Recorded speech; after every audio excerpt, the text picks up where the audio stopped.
जैसे ही सूरज चारगरा गांव पर उगता है, राधा रानी सुबह 5 बजे अपना दिन शुरू करती हैं। उनके कार्य सटीक और उद्देश्य से भरे होते हैं।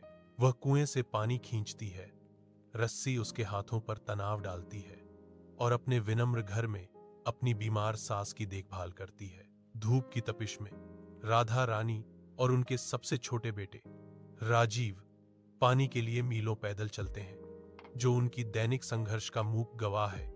कभी कभी वे खाली हाथ लौटते हैं। मामूली ढंग से सजे घर में राधा रानी अपने बेटों के साथ बैठती हैं। तेल के दीपक की गर्म चमक कमरे में लंबी छाया डालती है।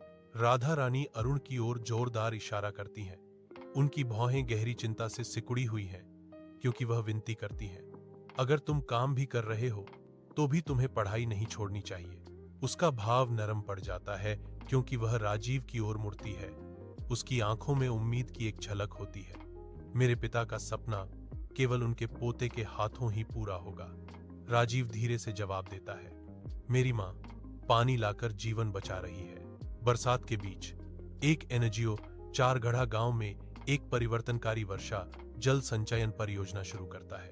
राधा रानी उद्देश्य से खुदाई करती है, पेड़ लगाती है, क्योंकि गांव सामूहिक कार्रवाई में एकजुट होता है।